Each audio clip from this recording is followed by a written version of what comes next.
Hello and welcome to San Francisco Independent Film Festival. Today we are talking to Andrew Thomas Hunt, director of Spare Parts. Hello, Andrew. Hey, how are you? I'm good. Thank you for joining Good. us. No, thank you for having me. I think this is one of the last festivals in the film's festival run. Oh, awesome. Brilliant. Hmm. I believe you've I did some research and I saw that you screened at Bucheon International Fantastic. Yeah. Is it correct how to pronounce that in South Yes. Korea? Bucheon. Yes. Yeah. Bucheon. Yeah. The BFAN, as we call it. Yeah, that's where the film had its world premiere. It was supposed to have Awesome. had its world premiere at the Brussels International Fantastic Film Festival Yeah. back in March, but of course, COVID happened, Yeah. and so that put a kibosh on that, as well as a festival in Brazil that also unfortunately got canceled. So it ended up having its world premiere in July in Korea, and then from there played Taiwan, Sitges in Spain, festival in France, played Fright Fest in the UK. Yes. Yeah, it's played. Uh, There's very good film yeah, festivals there. Very good. yeah, yeah. It's had a good little run. Good. Yeah, I suppose you couldn't tell the audience reaction, probably not, which is a huge shame. But I just was curious. Do you know how the audience did react to the film, and was it mostly positive or? Um, Yeah, that's the thing. It's it's funny. I was talking to Steve Kostansky, the director of Psycho Gorman, just recently, and that was another. He did that film on a kind of similar budget as this one was done on, and so you do it with like a lot of blood, sweat, and tears. And one of the things that you look forward to as a filmmaker is then being able to share that experience with an audience. And so yeah, so on we missed out on that experience this year, and so yeah, I think audiences have enjoyed it. Listen, it's a fun, dumb little film. I had fun making it, and while it maybe explores some themes of patriarchy and you know the blind leading the blind in a way, in terms of like politics and religion. yeah, um yeah, I just really had a fun time making this film, and so hopefully audiences had a fun time watching it. I definitely had a fun time watching it. I'm in my as I'm getting older, I'm actually starting to enjoy body horror films a lot more now. So I was very excited to watch this film, and I think loads of other audiences, from what I've been reading online, it's I think with a genre film especially, it's always going to have its diehard fans, and it clearly Yes. I prefer those films sometimes, those films that have the people going, oh no, it's not for me, and the film fans that go, this is right up my street. So I definitely enjoyed Well, I'm it. glad to hear. Thank you. I'm glad you liked it. It's Yeah. it's funny that you're getting into body horror later in life. For me, I Hmm. was a massive body horror fan in my teens, and then I kind of find myself moving away from that as I get older. Maybe just because I've seen it all at this point. So Yeah. yeah. Yeah, maybe that's what it is. Maybe I was such an artsy fartsy film student, so I was looking like at European dramas and being like, oh yes, this is telling me something. And now I'm just like, I just want to be excited. Yes. Well, listen. You should. I don't know if you've seen a lot of the works of David Cronenberg, but you should. It blends both of those worlds beautifully. So the body horror and the art house. So Yes, I've yeah. only seen is The Thing David Cronenberg? No, No. no, it's not.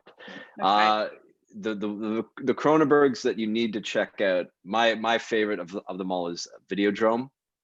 Uh, Ah, yes. I've heard of Videodrome, but I haven't okay, watched you it you yet. must watch that. The Fly, with Jeff Goldblum and Gina Davis. Hmm. Uh, and Naked Lunch is a good one. Dead Ringers is another. But I would definitely start at yeah, the best of them all for me is Videodrome. Okay, I'll definitely check Yeah, that out. yeah, Definitely. Oh, awesome. Very exciting. yeah. Um, So you've been working in the film industry for 30 years now. You've been doing a lot, but this is your second feature, if my research is correct. Your research is bang on. Okay, good. So how was the experience compared to your debut feature, Sweet Karma, compared to this one? Well, yeah, I started off, I'm aging myself, but I started off back in the 90s doing music videos and commercials. And then I got into a little bit of television broadcast stuff. And then, yeah, about 10 years ago, I finally, I'm a slow guy, I'm patient, which is both good and bad. But yeah, finally 10 years ago, I finally made my first feature. Basically did it for like $100,000. Okay. Uh, and so it was, biting off a lot for a little. Mm. And then off the back of that, me and my partners, we founded a company called Raven Banner Entertainment. And we've basically spent the last 10 years as a worldwide sales agent for genre films and a Canadian distributor. So we've helped a lot of other films get made. Films like Turbo Kid and we released Autopsy of Jane Doe here in Canada. Yeah. We were involved with a movie called Come True, which is coming out soon. So so I kind of like, invested all of my energy into that. And finally, 10 years later, I got a chance this script came along, and we started getting more into production again of creating our own original material. And so, I jumped on this project, and we had considerably more money than my $100,000 debut, but it was still, $1 million budget, still very small budget for what we were trying to achieve, which is both, good and bad. Yeah. You end up having to like cut some corners, having to redo some things. But as a filmmaker, I think it certainly helps you sharpen your skills as a filmmaker when your resources are limited. And it makes you think outside the box. How can we pull this off for what little money we have?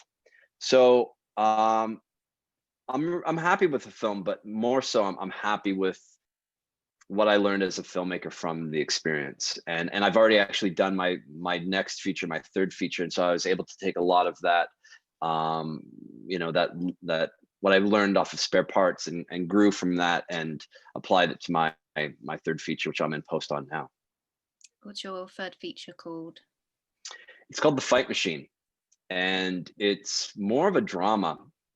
Okay. I call it's a drama with genre elements. It's about two young men who meet up in the world of illegal bare knuckle boxing. So it's kind of like Fight Club meets Train Spotting. It was written by it's based on a novel by Craig Davidson called The Fighter. And Craig Davidson, he also writes horror novels under the name Nick Cutter.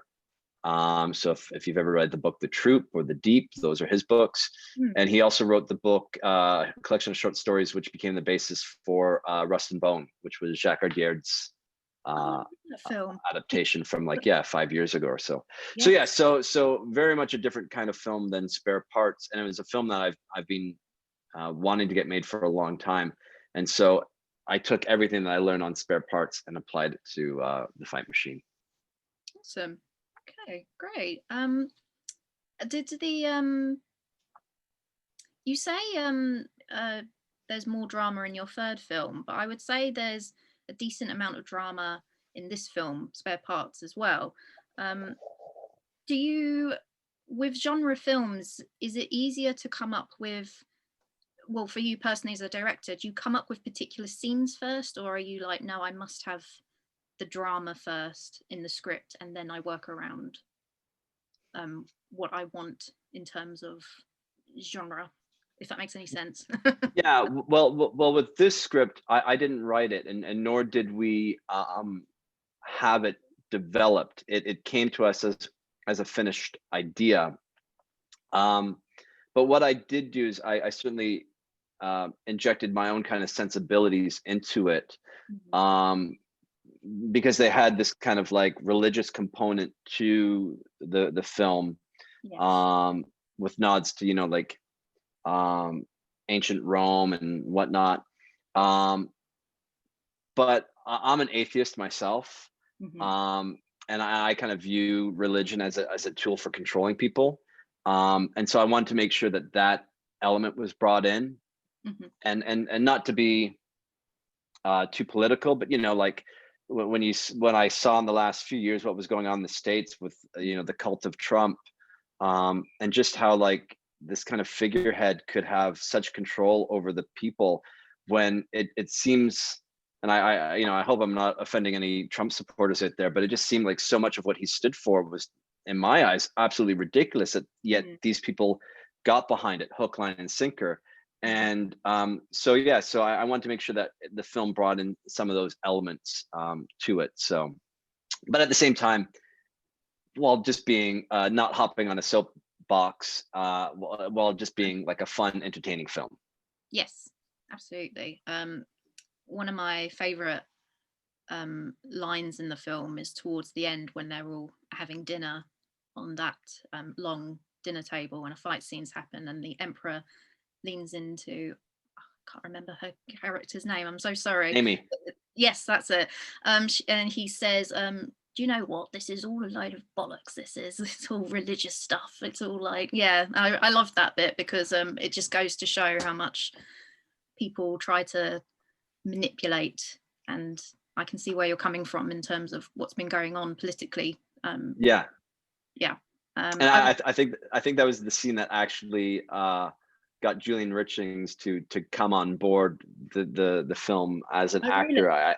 I think he relished the idea of saying that little monologue. So Yeah, it's a great yeah, monologue. yeah, Yeah. it was fun. What was your another aspect of the film that was my favorite were the fight scenes. I think the fight scenes were incredible. Well, thank you. And I just wondered what are the biggest challenges choreographing the fight scenes? Yeah, when you've got a $1 million budget, and like the challenge, of course, is people watch films with the same set of goggles, as it were, whether it's $100 million Marvel film or $1 million low budget film such as this. People are expecting your action sequences to be on par with the Avengers. So that's the challenge, because of course they'll spend probably our entire production schedule, which was 18 days. They'll probably spend 18 days just on one fight scene, whereas we didn't have that luxury. We shot all four, fight scenes, I think within 6 or 7 days, which then left like 11 days to then shoot all the narrative. So the way that we achieved it is the girls did pretty much all their own fight sequences. We obviously had stunt doubles in there to do some of the bigger falls or whatnot. But we brought all the girls in about a month ahead of time and put them through a very intensive fight training schedule and rehearsal, and where they then learned all the steps and beats for each of their fights. And so we basically had the stunt team take the script and break it down, create a fight sequence. I worked with them on finessing the beats. Mm-hmm. Then they worked it all out, like swing by swing, punch by punch, hit by hit, and we worked at all the camera angles, and then we brought the girls in and taught them that.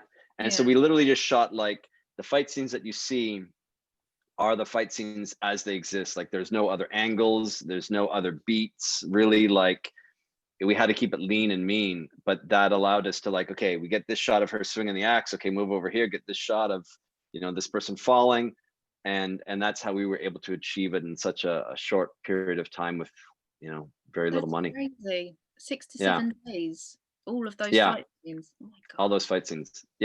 And so the challenge with that, of course, is that I wanted to use more real, not real blood obviously, but like prosthetic blood there, but you're having to then clean up blood and you're shooting out of order, so again, that's where it's like you have to cut some corners. You have to, okay, we'll have to digitize some blood here, and I don't like doing that, but you have to. It's the necessity of it.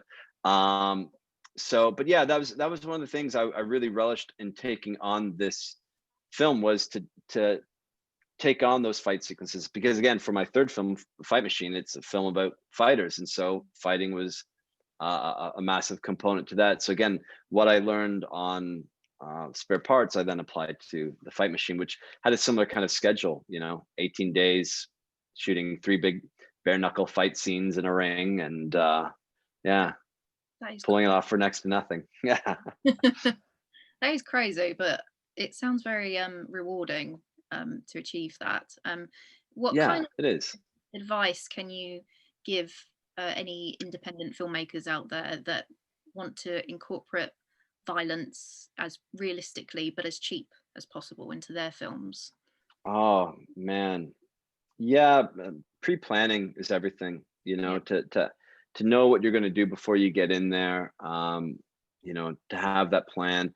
Again, as I was saying earlier, that your film is going to be compared to the latest $100 million Hollywood production. So people these days are in some ways less forgiving Mhm. to low budget. So you really have to you know finesse everything you can before you even commit anything to camera. Now that said, obviously we're not shooting film these days, so we're not wasting film. Yeah. Shooting digital is easier, but still, when you're bringing your cast and your crew and your location, everything is coming in. It still costs money. So we finessed as much as we could before we brought any of those elements in. You know, Yeah.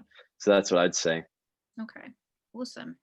Um, Speaking of cast, the cast is incredible. They are all amazing, and usually when you watch an independent film, sometimes some people are more experienced and some people are a bit rough around the edges. Everyone in this cast just seemed delivered completely.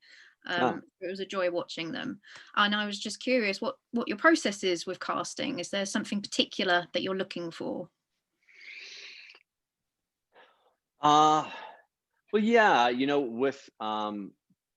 with all of the girls, we were looking for actresses who um not only had, like, that spunk of being in a punk rock band, and Hmm. uh but who could do a lot of their own fighting and a lot of their own stunts. And I'm based here in Toronto, and there's not a lot of Canadian films that come along with this kind of a script and this kind of opportunity. So Yeah. thankfully we had, like, literally hundreds of actresses coming out to the auditions, and we had a very large pool of talent to select from this. So uh and I got all the actresses that I wanted for the roles. So I was really happy with that. In terms of Julian Richings, obviously we were looking for a veteran Canadian actor who could carry the role of the Emperor.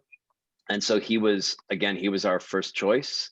And I had lunch with him one day. I'd never met him before. We had lunch and we hit it off. And yeah, he like I said, he really enjoyed that little twist of the Emperor, of him being uh, a bit of a phony in a way, of him using religion and as a way of controlling the minds of others. He liked that. And Mm. then Jason, who played Sam, was a stand-up comedian buddy of mine who had never acted before, and we were Okay. always looking for something to do together. And so I took a gamble using somebody who'd never acted before. I'd Uh, never have guessed that he was a comedian. yeah, so it was his first time ever doing any kind of film, and Wow. that itself had its own challenges, but I think he rose to the occasion.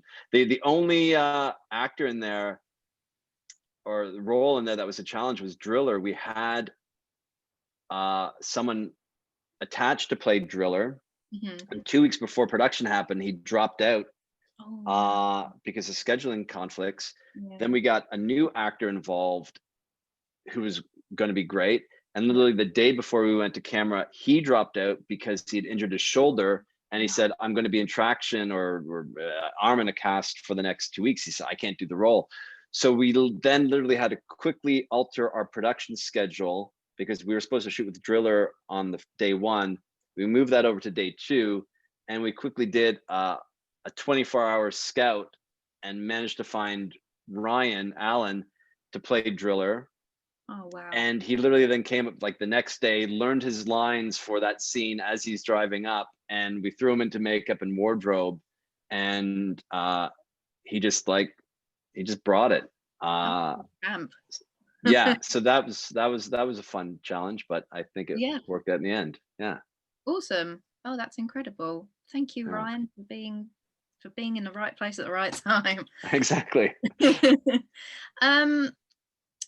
So we've talked about some of my favorite parts of the film. What's your favorite part of the film? If you had to pick one, I know you want to say all of it because it's your baby, but if you had to pick one moment in the film, what is your favorite? Oh yeah, actually I've never even thought of that. I've never even considered that.